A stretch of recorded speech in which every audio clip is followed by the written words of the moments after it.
안녕하십니까. 오늘 주택시장 안정을 위한 관리 방안이 이제 발표가 되었는데, 예상과 달리 굉장히 파격적입니다. 일단, 이 고양시가 조정 대상 지역으로 묶인 거에 대해서 제 예측과 달리 빗나갔습니다. 이 점 널리 사과드립니다. 이렇게 센 대책이 나올 줄 어, 예전엔 미처 몰랐습니다. 오늘 그 고양시가 이제 포함되어서 조정지역으로 포함되어서 여러 가지 예전처럼 이제 다시 어, 제한된 조건들이 있을 수 있겠죠. 그걸 한번 살펴보겠습니다. 최근 주택가격 급등세를 보이는 경기, 인천, 대전, 청주에 대해서 조정 대상 지역과 투기 과열 지구로 이제 재지정하게 되었습니다. 최근 주택 시장 상승이 지속되고 있는 경기, 인천, 대전, 청주 그 일부 지역을 제외하고는 다 묶였다라고 볼 수 있습니다. 저는 고양시는 빠질 거라고 생각했는데 아니네요. 조정 대상 지역 지정 후에도 과열이 지속되고 있거나 비규제 지역 중에서 과열이 심각한 지역 중에서 경기 10개 지역, 인천 3개 지역, 대전 4개 지역 투기 과열지구로 세게 지정을 했습니다. 뭐 저는 이제 고양시 일산동구 마두동 백마마을에서 근무하니까 이 고양시가 조정 대상 지역이 되느냐 안 되느냐 이게 관건이었는데 되고 말았습니다. 그럼 앞으로 조정 대상 지역이나 투기 과열 지구에서는 어떤 제한이 있느냐면 2주택 이상 보유 세대는 주택 신규 구입을 위한 주택 담보 대출 그 아예 금지하고 있습니다. 1세대, 1주택 세대는 주택 신규 구입을 위한 주담대 원칙적으로 이제 금지하고 있고요. 그래서 고가주택 구입 시 실거주 목적을 제외하면 주담대를 다 금지하고 있다는 것을 알 수 있습니다. 사업자 대출도 마찬가지입니다. 9억 이하 50%, 9억 초과는 30% LTV를 적용하고 투기 과열 지구 같은 경우에 9억 이하는 40%, 9억 초과는 20%, 15억 초과는 뭐 현행처럼 0%입니다. 그리고 세제 정비 사업은 다주택자 양도세 중과 장특공을 폐지했습니다. 2주택 10%, 3주택 20%나 됩니다. 그리고 2주택 이상 보유자가 종부세를 추가 과세할 수 있고, 그 다음에 재개발 조합원 분양권 전매 제한이 시행이 됩니다. 투기과열지구 같은 경우에 그렇습니다. 그 다음에 전매 제한, 분양권 전매 제한이 당연히 1지역 같은 경우는 소유권 이전 등기, 2지역 같은 경우는 1년 6개월, 3지역 같은 경우에는 공공택지 1년, 민간택지는 6개월로 제한됩니다. 이거는 조정 대상 지역에 해당된다고 볼 수 있고, 그리고 3억 이상 주택 취득 시 자금 조달 계획서를 거의 다 신고를 의무화했습니다. 조금만 더 구체적으로 살펴보면 자금 조달 계획서 제출 대상을 확대했습니다.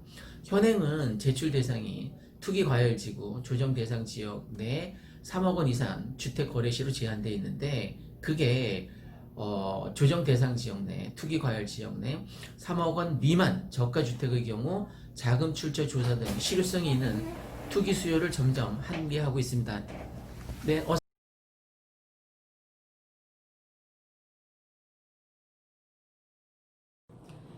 안녕하세요. 한성부동산 전현재입니다. 이번 주를 시작하는 6월 15일이 월요일이었어요. 월요일 9시가 딱 되자마자 엠바고 찌라시가 저한테 들어오기 시작을 하면서 정신 못 차리게 바빴거든요. 그 엠바고면은 돌리지를 말던가, 보도자료 뜰 때까지 그런 거 돌려가지고 그거 궁금해 하시는 정말 많은 분들의 전화를 받느라고 월요일부터 화요일까지는 아무것도 할 수 없었어요. 그냥 뭐 기진맥진할 정도로. 그래서 목이 다 가서 목소리가 안 나오고 막 이렇게 그렇게 이제 노곤한 이틀을 엠바고 찌라시 때문에 보내고 또 오늘은 보도자료 뜬 것 때문에 문의가 많으셔서 오늘도 하루가 어찌 가는지를 모르겠습니다. 궁금한 게 참 많죠. 오늘 그 국토부에서 그 보도자료 낸 이후로는 그 내용이 뭐냐부터 시작을 해서 내용에 대해서 물어보는 건 그래도 좀 괜찮겠어요. 그런데 항의 전화도 엄청 많이 하시고 저한테 이제 뭐 부동산에 푸념하시는 거죠. 알고 있어요. 그런데 항의 전화 사실 국토부에 해야 돼요. 근데 뭐 세종시를 비롯해서 뭐 이런 그 공무원들 전화가 당분간 안 되겠죠. 그래서 뭐 이런저런 얘기하면서 전화 많이 하셔서 제가 오늘 입에 단내가 나도록 지금 뭐 통화를 하고 있습니다. 근데 좀 서운하죠. 서운하고 이런 생각했어요. 4.15 총선을 위한 달래기였나? 우리가 지난 2019년 11월 6일자로 이제 조정 대상 지역에서 일산을 해제했었잖아요. 뭐 부산을 포함해서. 그런데 지금 불과 얼만큼 지났나요? 이제 지금 6월이니까 이제 6개월이 좀 지나간 거잖아요. 그런데 다시 이제 규제를 했어요. 그러면 이거는 누가 봐도 4.15 총선을 위한 달래기였구나. 여기 민주당 표반시였던 일산에 창릉 3기 신도시를 룰에 어긋나게 서울에 붙여가지고 발표한 이후에 이 화가 난 민심을 달래기 위한, 그리고 4.15 총선을 잘 치르기 위한 그런 거밖에 아니었지 않나, 뭐 이런 생각을 여기 계신 많은 분들이 얘기하고 계세요. 이번에 규제 다시 왜 부산은 안 했나요? 그러면 저도 잘 모르겠어요. 부산은 왜 안 했나. 뭐 그런 거 제가 이런 법을 집행하는 사람도 아니고 관련되는 사람도 아니고 일개 부동산을 중개하는 중개인일 뿐인데 뭐 제가 어떻게 알겠어요. 근데 그 화가 난 민심이 부동산으로 일을 할 수 없을 정도로 지금 막 전화가 온단 말이에요. 그러면 우리가 4.15 총선에서 그래도 여기 민주당 표밭이었던 일산에서 민주당 민심을 다 잃고 난 다음에 그럼에도 불구하고 4.15 총선에서 또 여전히 민주당의 신뢰를 보내줬잖아요. 그럼 일산을 위해서 뭐 해줬나 한번 묻고 싶어요. 저는 부동산에서 정치 얘기 안 하고 종교 얘기 안 합니다. 근데 정말 많이 서운한 생각이 들고요. 제가 이제 유튜브를 몇 편 올리지 않지만 그냥 늘 상황이 뭔가 좀 달라졌을 때 그냥 그런 상황을 전달해 드리는데 이제 일산의 규제가 풀리고 나서 거래가 진행될 때 늘 급하게 먹으면 체하고 조급하게 오르면 안 되기 때문에 계속 슬로우 다운 뭐 이런 거를 얘기 드렸었는데, 수원 같은 경우는 당연히 규제를 해야 될 정도로 올랐지만 지금 일산 평당가요? 지금 1,500 건드리고 있어요. 정말 1,300대, 1,300대 아니면 일산 풀어놓은 구도심에 아직 그 거래가 제대로 된다라고 느끼지 못하는 지역도 많아요. 그러다가 지금 이렇게 훅 들어온 거예요. 규제가 다시. 그래서 이제 그거에 대해서 이제 사실은 저도 일산에서 오래 20수년 살고 있는 사람이고 제 주변에 있는 모든 일산에 살고 있는 일산 시민들이나 이렇게 뭐 정말 이거 어떻게 달래줘야 될지 사실 모르겠어요. 당분간 또 이제 동학개미처럼 증시에 또 이제 뭐 이런 부동산의 뭐 지금 뭐 몇백조 가량이 될 수 있는 돈, 아침 뭐 잠깐의 뉴스를 보니까 뭐 3명 모집하는 서울의 그 분양에 뭐 어마어마한 숫자가 몰려 있다는 거 잠깐 들은 적이 있는데, 이렇게 많은 자금을 이제 뭐 어디로 움직일지 빤하네요. 이제 부동산으로는 뭐 이제 부산을 비롯해서 전주 뭐 이런 데가 이제 난리가 나겠고, 뭐 금리가 낮기 때문이다라고 뭐 금리 때문이다라고 얘기하지만 처음에 부동산 얘기할 때 금리가 낮지만 금리 때문은 아니다. 뭐 여러 가지 요인이 있다. 이러다가 지금 이제 금리 핑계 대고 있어요. 당분간은 이제 뭐 규제에서 빠진 부산이나 전주를 비롯해서 이런 또 그런 데로 자금이 몰려가고 또 증시의 자금이 또 단타로 또 몰릴 수밖에 없을 거란 생각을 해요. 이런 상황에 늘 돈이 많은, 아주 많은 대출 규제랑 전혀 상관없는 자금 조달 계획서를 그냥 정당하게 내도 자금이 풍부한 이러신 분들은 또 이게 타이밍이 될 수 있겠죠. 그런데 이제 조금 이제 다른 이야기를 해보려고 해요. 이거는 이제 저를 달래는 이야기예요. 이 이야기에 공감하시는 분들을 달래는 이야기예요. 우리가 서울이 투기 지역이에요. 근데 서울이 투기 지역이라고 해서 서울이 잡혔나요? 안 잡혔어요. 그러면 저는 개인적으로 오늘 왜 부산이나 일산 같은 경우가 다 규제가 똑같이 해제된 지역이었는데 왜 부산은 그냥 두고 일산을 규제했을까를 생각해 봤어요. 근데 일산은 어쨌든 내년 하반기에 서해선이 개통될 거라고 김현미 장관께서 교통대책, 그 일산 창릉 신도시 발표한 그 이 즈음에 민심 어수선할 때 내년 하반기에 서해선 개통하는 거 얘기, 일산 들어온다는 얘기 하셨던 걸로 기억하고요. 보도됐던 걸로 기억하고요.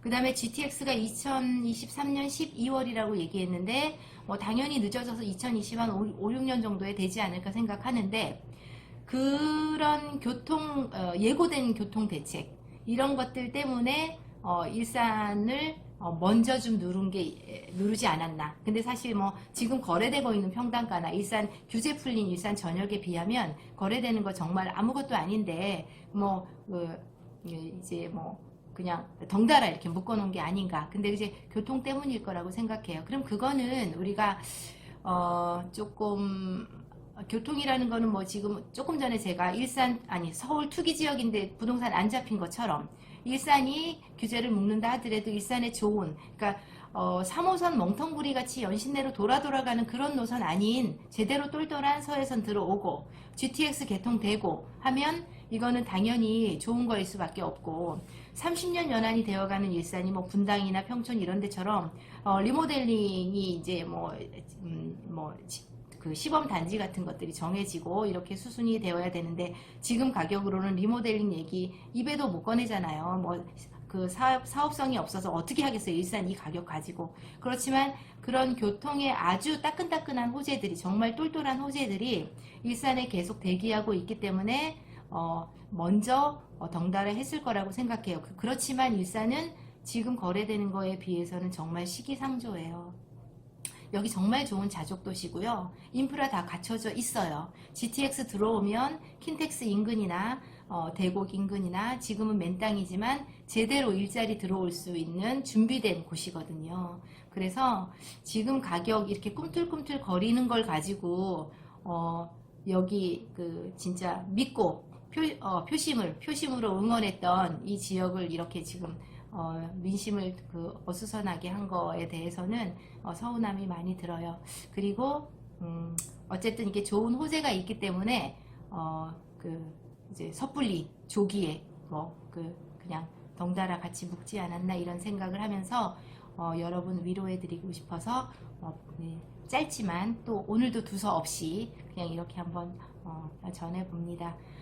이제 향후 분위기 조정 이제 지역으로 다시 묶였기 때문에 여러 가지 대출이나 양도세 중과나 여러 가지 이제 있지만 당분간은 소강이 될 수밖에 없을 거예요. 그렇다고 해서 매도하시는 분이 급하니까 빨리 털어줘 이건 아닐 것 같고, 그냥 서로 이제 계속 지켜보면서 다시 얼음인 상태가 되고, 얼음인 상태가 지나고 나면 이제 거래가 어떻게 될지, 매물이 좀 붙을지, 거래가가 좀 어떻게 움직일지, 요거에 대한 이야기는 다시 전해드리도록 하겠습니다. 여러분 감사합니다.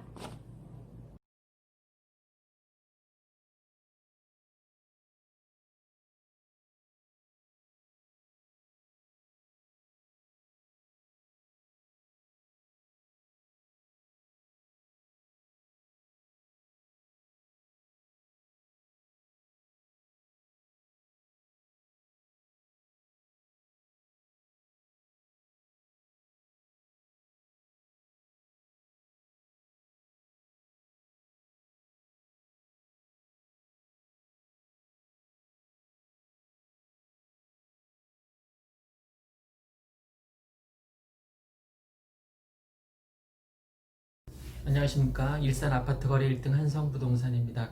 6.17 지난 부동산 대책 이후에 시장 상황을 좀 우려스러운 상황을 몇 가지 말씀드리도록 하겠습니다.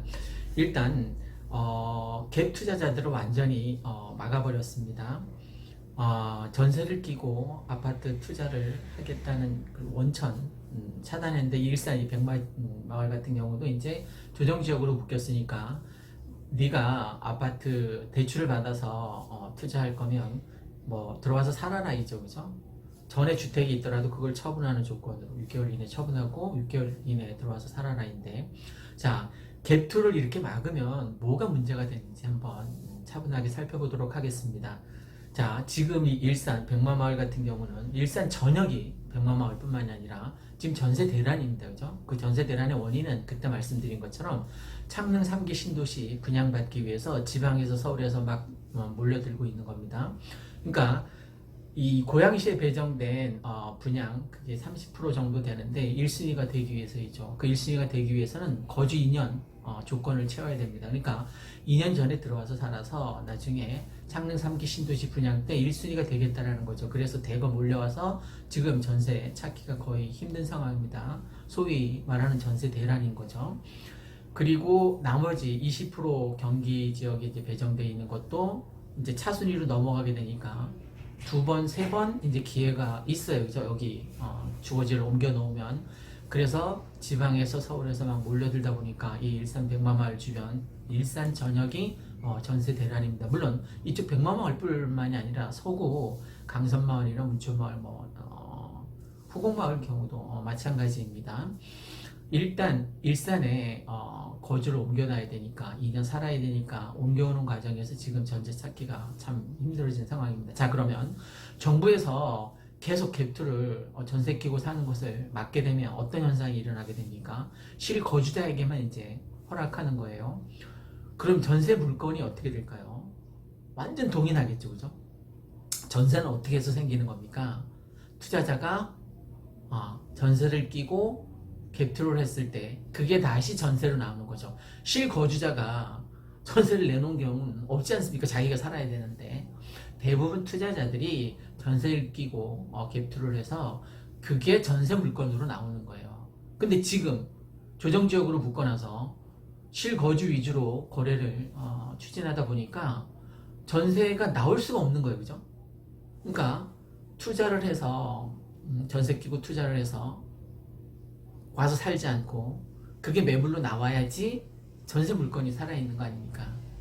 지금 유예지 대책 이후에 굉장히 좀 차분해진 것 같아요, 시장이. 다행히 저희는 계속 거래가 있었습니다만 오늘 같은 경우 조금 전에 오신 손님이 지금 3단지 31평 보러 왔는데 이분은 특이한 케이스예요. 본인이 대출을 받지 않고 1억이 있다는 거예요. 본인 소유 1억이. 그러면 내가 은행에서 대출을 받지 않은 거니까 지금 이제 31평 거래가 어떻게 될지 나도 모르겠어요. 지금 이제 집을 보러 갔는데 만약에 이게 성사가 되면 내가 실제 와서 거주할 필요가 없어지는 거죠. 그죠? 왜? 은행에서 대출 받은 게 아니니까 무주택자이니까 이제 1주택자가 되는 거예요. 와서 살 필요 없는 거죠. 그죠? 이런 물건이 전세로 가능한 거예요. 근데 정부에서는 대출을 받아서 전세 끼고 사는 걸 완전 다 막아놓은 거죠. 그죠? 아예 불가능하게 막아놓은 거죠. 그러니까 오늘 찾아오신 이 손님처럼 나한테 현금이 있으면 갭투하는데 문제가 있어요? 없어요? 없단 말입니다. 그러면 앞으로 계속 이런 현상이 지속되면 빈익빈 부익부 현상은 굉장히 심해질 겁니다. 지금 무주택자들이 집값을 이렇게 옥죄한다고 해서 좋아할 일이 전혀 아니에요. 오히려 저는 무주택자들이 가장 큰 피해자라고 생각합니다. 현 정부에서 무주택자를 위해서 계속 정책을 20번 폈는데 20번 다 올랐어요. 그럼 아직도 집을 사지 못한 무주택자 입장에서는 정말 열받겠죠, 그죠? 정부에서는 무주택자들을 위해서 계속 정책을 폈는데 아직도 집을 못 산 거예요. 살 수가 없는 거죠, 그죠? 전세 끼고 못 사니까 내 직장이 저쪽 어디 다른 곳인데 여기에 와서 살 수가 없는 거예요, 그죠? 와서 실거주하라고 하니까. 그러니까 정부에서도 실거주 그 무주택자들에게는 와서 실지 2년 실거주하지 않아도 된다라는 좀 유예 조건을 내버렸으면 좋겠고, 앞으로 곧 조만간 이제 또 다른 정책이 발표되겠죠. 파주하고 김포를 다시 조정지역으로 먹는다던가 아니면 너무 전세 시장이 지금 많이 사라지고 있으니까 임대사업자, 주택 임대사업자에 한해서는 와서 주거하지 않아도 거래를 허용하는, 그러니까 임대사업자라는 것은 주택이 여러 개 있는 거잖아요, 그죠? 1주택, 2주택, 3주택, 4주택이 있는데 실거주를 걸어놓게 되면 어디 가서 살아라는 거예요. 1, 2, 3, 4 중에서 어디 가서 살아라는 거예요. 그래서 아마 지금 전세 시장이 너무 대란이라서 임대사업자들에게는 실거주 요건을 좀 완화시켜 주지 않을까라는 예측이 들기도 합니다. 어쨌든 지금 6.17 이제 경기도권을 거의 전역을 먹다시피 해서 실거주가 아니면 거래가 안 되게 묶어놨습니다. 너 현금 있으면 집 살아야죠, 그죠? 돈 있으면 전세 끼고 살아요. 근데 은행 대출은 안 된다, 이죠? 그래서 앞으로 더 큰 사회적 문제가 빈익빈, 부익부 현상이 일어나게 될 텐데 참 걱정이 됩니다. 정부에서 이런 점들을 잘 고려해서 완화 정책을 무주택자들이 다시 주택을 쉽게 살 수 있도록 좀 터놓는다던가 아니면 2년 거주 요건을 좀 완화시킨다던가 아니면 처음 주택을 구입하는 사람에게 주택자금 대출이 좀 더 원활하게 이루어질 수 있도록 여러 가지 정책의 변화가 필요하다고 생각됩니다. 오늘은 6.17 부동산 규제 대책 이후에 현 시장 좀 우려되는 전세 문제를 한번 말씀드려봤습니다. 이상 일산 아파트 거래 등 한성 부동산이었습니다. 고맙고 감사합니다.